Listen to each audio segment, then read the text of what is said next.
Assalamu alaikum, dear students. Today's topic is ozone layer depletion. As we know that atmosphere that is divided into 5 different layers, as we have already discussed in the topic structure of atmosphere. जब हमने structure of atmosphere पढ़ा वहाँ पर हमने देखा कि जो atmosphere है that is divided into 5 different layers. First one, it is troposphere, stratosphere,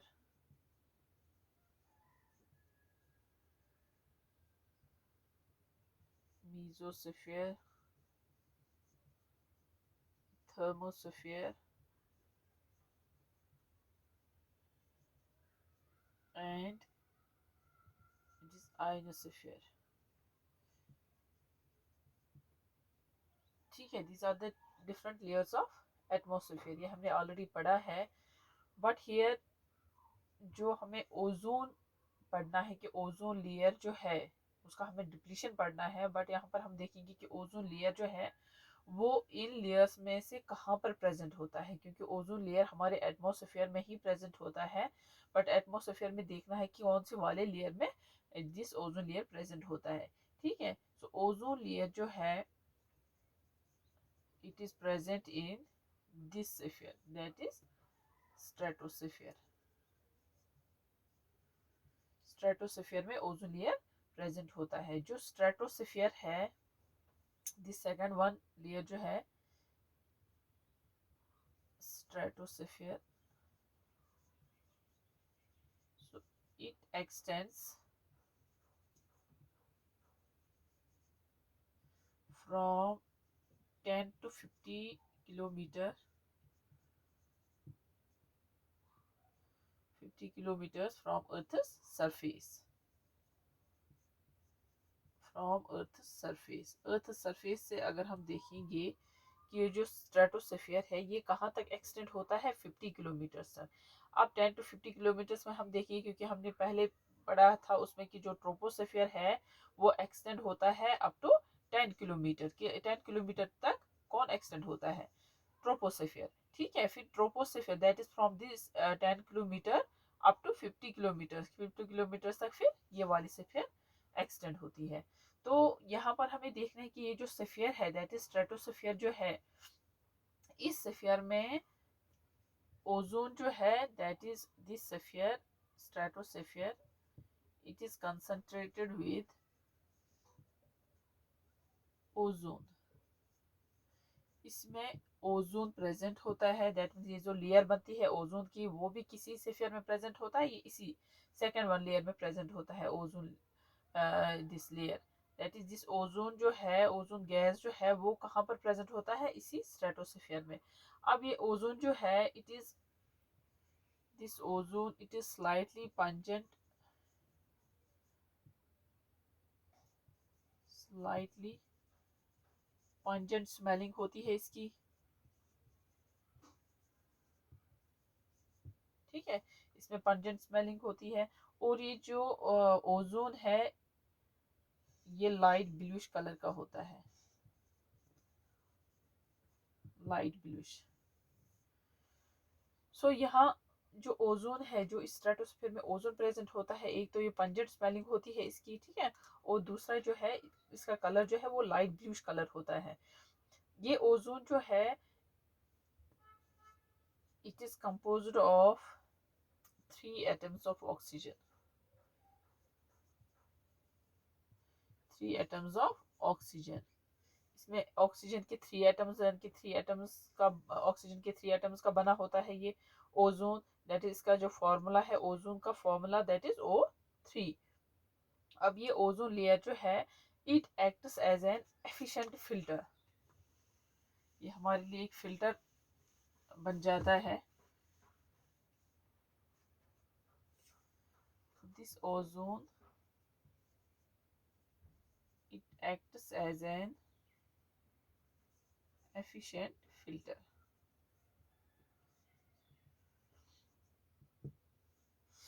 क्यों ये एफिशिएंट फिल्टर बन जाता है, क्योंकि ये हमें प्रोटेक्ट करता है from the, protects us from the harmful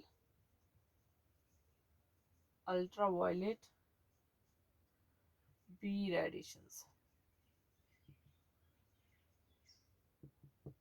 ठीक है, ये ओजोन जो है ये किससे हमें प्रोटेक्ट करती है, अल्ट्रावायलेट जो कि हार्मफुल होते हैं हमारे लिए बहुत ज़्यादा ये वाली रेडिएशंस, तो हमें ये प्रोटेक्ट करती है इन रेडिएशन से। सो ये जो ओजोन है अब ये कैसे फॉर्म होता है, कैसे ये डिस्ट्रक्ट होता है, इसकी फॉर्मेशन कैसे होती है हमारे एटमॉस्फेयर में, क्योंकि कंटिन्यूसली साइकिल जो है इसके फॉर्मेशन और डिस्ट्रक्शन का वो कंटिन्यूसली ये नेचुरल नेचुरल प्रोसेस है हमारे एटमॉस्फेयर में जो कि कंटिन्यूसली हो रहा है। तो ये ओजोन जो है अब हम देखेंगे इसकी फॉर्मेशन कैसे होती है हमारे एटमॉस्फेयर में। अब यहाँ पर हमने समझा कि ओजोन जो है, ओजोन गैस जो है ये कहाँ पर इसकी कंसंट्रेशन ज़्यादा होती है, वो होती है स्ट्रेटोस्फेयर में, इसीलिए वहाँ पर ये एक लेयर बनाता है स्ट्रेटोस्फेयर में। हम ये नहीं बोलेंगे कि फर्स्ट वन लेयर जो है दैट इज ट्रोपोस्फेयर, जो हमारे एटमॉस्फेयर में फर्स्ट वन लेयर है उसमें भी ओजोन प्रेजेंट होता है, लेकिन वहाँ पर ज़्यादा कंसंट्रेशन इसकी प्रेजेंट नहीं रहती है। ज़्यादा कंसंट्रेशन कहाँ पर होता है, स्ट्रेटोस्फेयर में, और वहाँ पर इसलिए ये लेयर बनाता है। तो अब हम देखेंगे ओजोन जो है ये कैसे फॉर्म होता है। ठीक है, अब देखो हम देखेंगे फर्स्ट वन देंगे हम solar formation, solar ozone formation.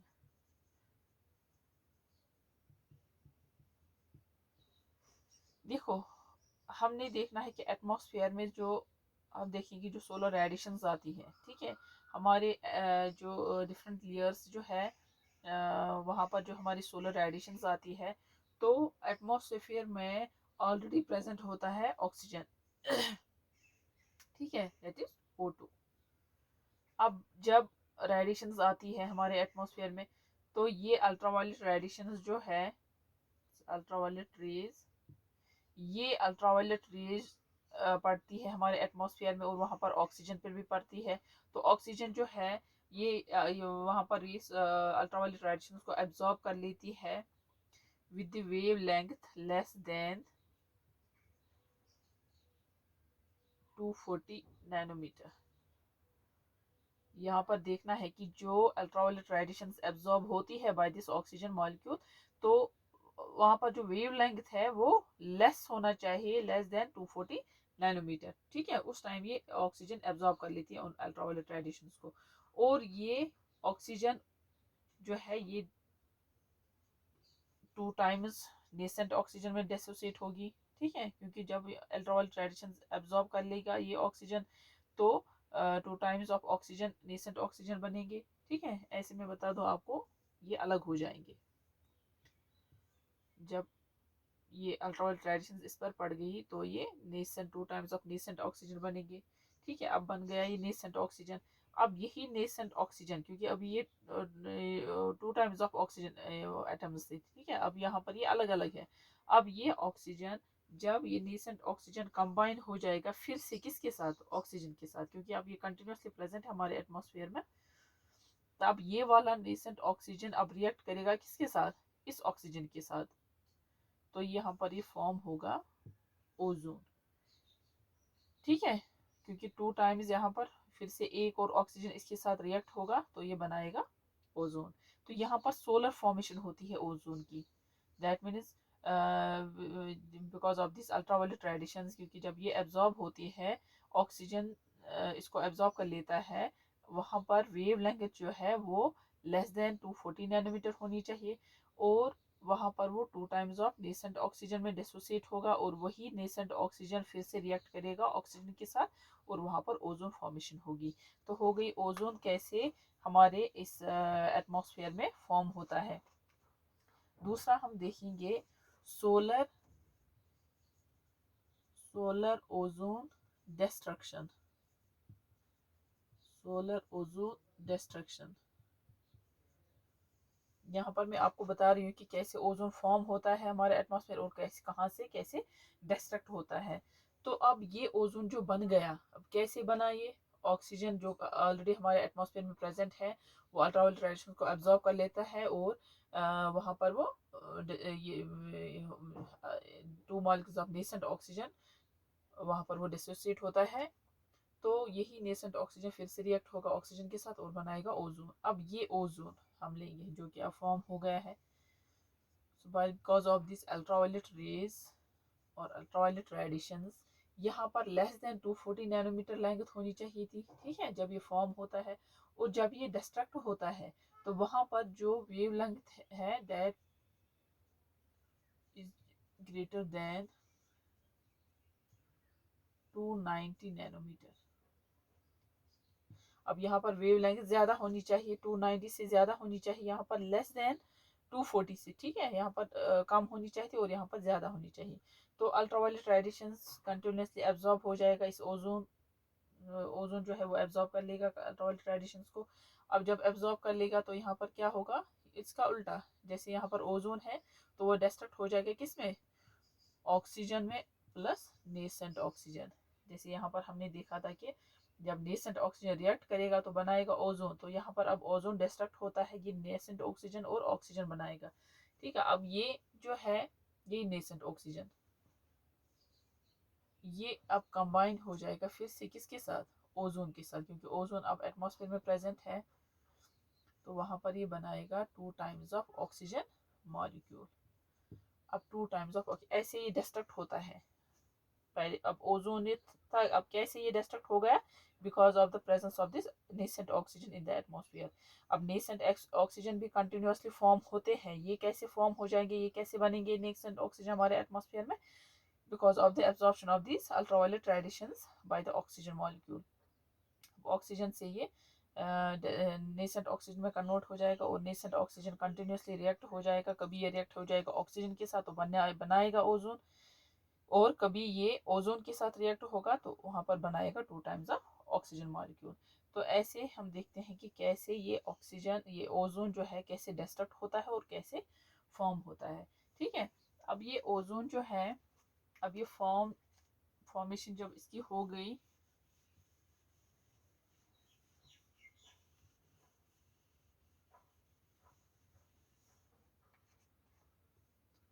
हम देखेंगे जो इसकी जो फॉर्मेशन और डिस्ट्रक्शन जो होती है हमारे एटमॉस्फेयर में।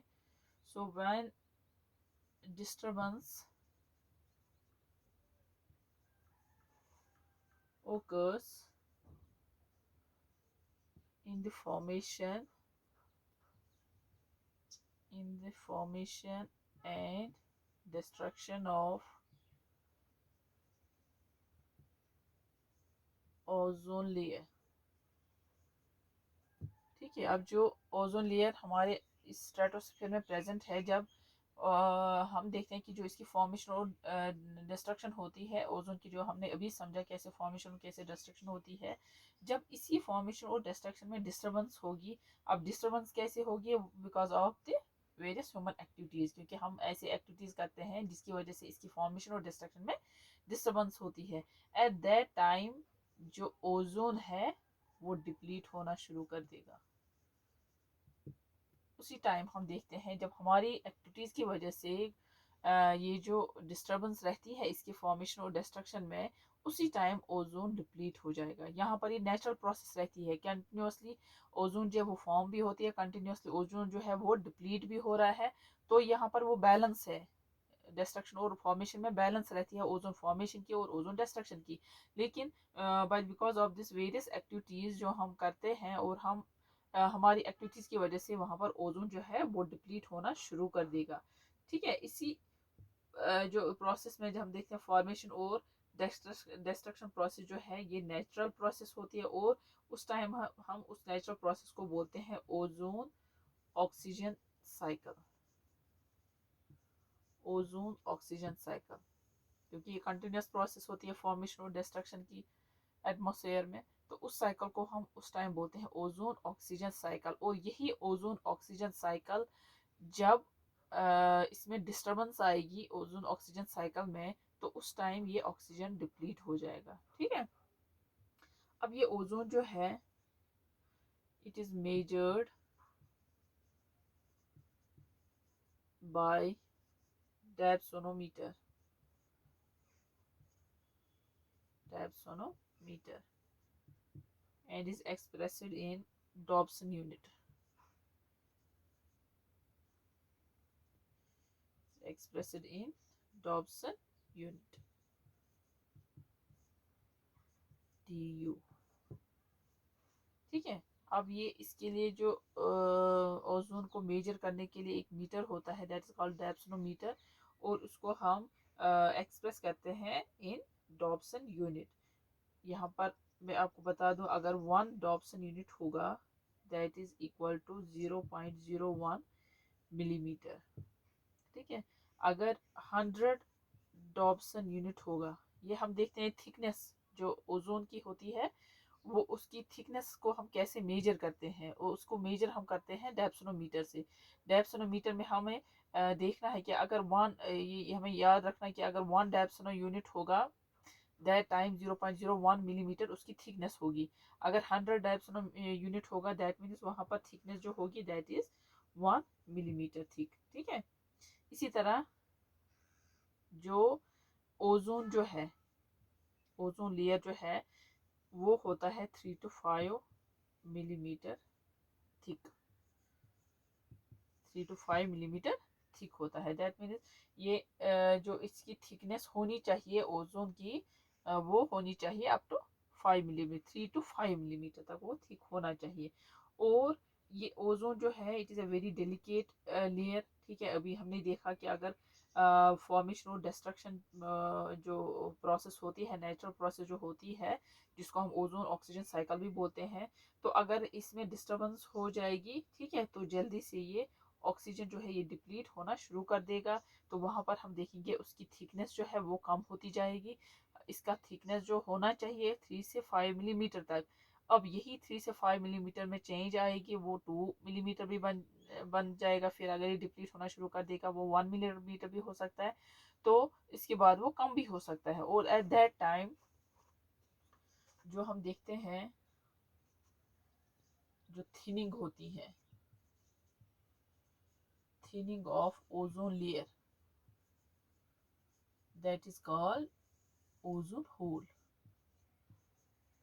थिनिंग मतलब यही है कि जब इसका थिकनेस जो है वो 3 से 5 मिलीमीटर तक होना चाहिए, जब इसमें यही जो थिकनेस है वो कम पड़ जाएगी। कैसे कम पड़ जाएगी? Because of our various activities, because of the human activities, जिसकी वजह से इसकी नेचुरल जो प्रोसेस होती है, जो oxygen cycle, ozone oxygen cycle जो होता है वो डिस्टर्ब हो जाएगा, और वहाँ पर थिकनेस जो है वो कम होती जाएगी। और जब थिकनेस कम हो जाएगी उस टाइम हम बोलेंगे कि ओजोन होल जो है वो क्रिएट हो रहा है। कि हम नहीं बोलेंगे कि ओजोन होल मीन्स यहाँ पर ऐसे होल बन जाता है तो वहाँ पर कोई ऑक्सीजन मॉलिक्यूल, ये ओजोन मॉलिक्यूल नहीं होगा। ओजोन प्रेजेंट होगा लेकिन वो थिक होगा, दैट मीन्स उसकी थिकनेस कम हो जाएगी। ठीक है। तो वो वहां पर ओजोन प्रेजेंट होगा लेकिन थिकनेस कम हो जाएगी, और धीरे धीरे जब वो कम पड़ जाएगी अल्ट्रावायलेट रेडिएशन अच्छे से वहां से पेनेट्रेट हो जाएंगे, और वो हम पर इफेक्ट करेंगे। ठीक है। तो अब यहाँ हमने देखा कि जो ओजोन शील्ड जो है,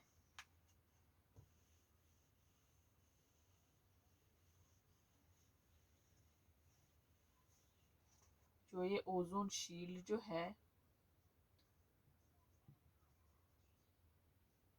that is deteriorated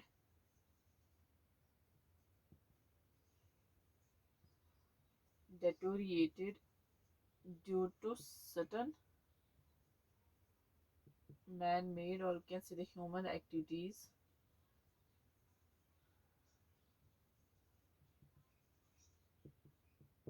for example हम देखते हैं हमारी एक्टिविटीज़ की वजह से जो CFCs है वो एटमॉस्फेयर में रिलीज होता है।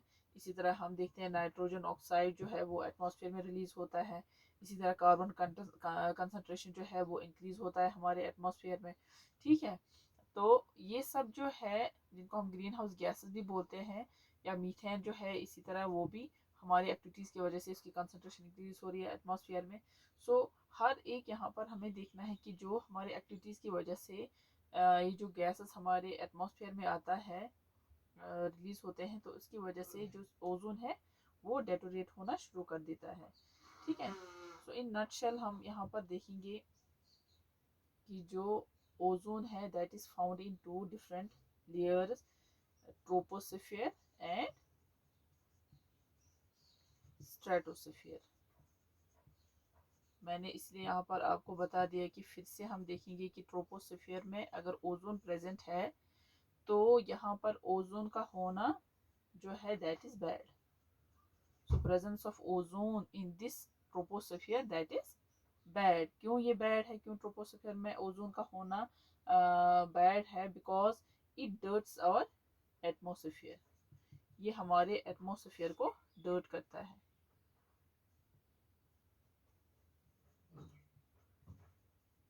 ठीक है, जो एयर प्रेजेंट होता है हमारे एटमॉस्फेयर में उसको वो गंदा कर देता है. यहाँ हमारे एटमॉस्फेयर में ये हेल्प करता है किसमें? स्मोक फॉर्मेशन में. ये जो ओजोन है जब ये ट्रोपोस्फेयर में आएगा, क्योंकि इसकी कंसंट्रेशन ज़्यादा स्ट्रेटोस्फेयर में होती है, बट जब ये ओजोन ट्रोपोस्फेयर में आएगा, इसकी क्योंकि फॉर्मेशन कंटिन्यूसली होती है इसकी, तो जब ये ट्रोपोस्फेयर में होगा वहाँ पर ये स्मोक फॉर्मेशन में हेल्प करेगा.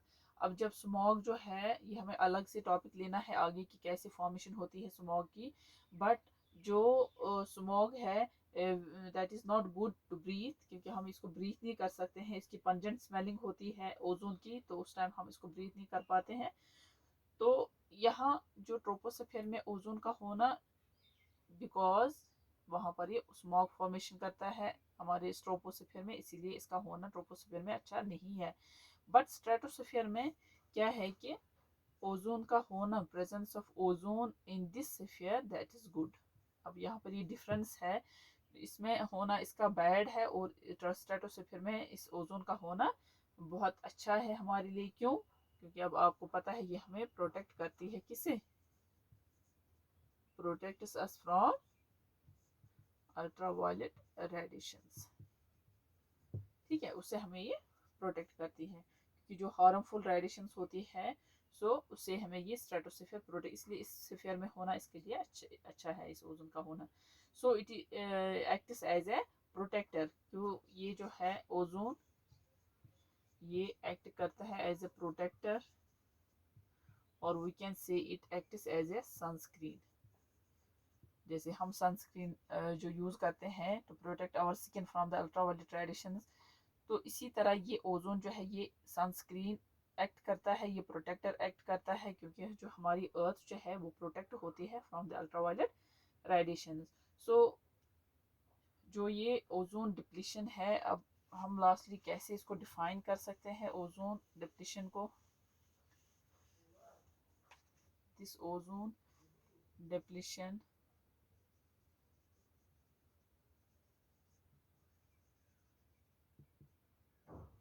can be defined as gradual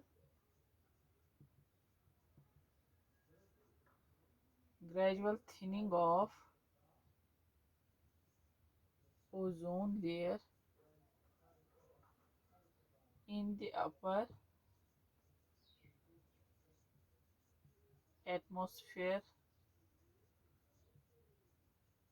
caused by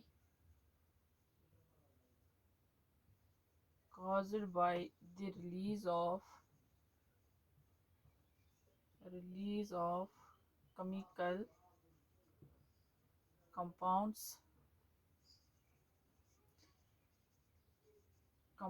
containing chlorine or bromine from the various industries and other human activities. चाहे वो इंडस्ट्री से रिलीज़ हो रही हो क्लोरीन या ब्रोमीन, जो भी केमिकल कंपाउंड्स या तो इंडस्ट्री से रिलीज़ होंगे या फिर हमारी ऐसी एक्टिविटीज़ रहेंगी जिससे ये केमिकल कंपाउंड्स एटमॉस्फेयर में रिलीज़ होंगे और वहाँ पर वो जो ओजोन लेयर है वो उस वजह से डिप्लीट हो जाएगी. ये हमने देखा कि ओजोन लेयर डिप्लीशन कैसे होता है, इसकी कंटिन्यूस फॉर्मेशन और इसकी कंटिन्यूस जो डिस्ट्रक्शन नेचुरल प्रोसेस जो रहती है हमारे एटमॉस्फेयर में, उसी में डिस्टर्बेंस आना हमारी वजह से because of our various activities, तो उसमें डिस्टर्बेंस होना, तो उस टाइम ये ओजोन लेयर जो है वो डिप्लीट हो जाएगा. ठीक है, so this was about the ozone layer depletion. Tomorrow we will take the causes of ozone layer depletion.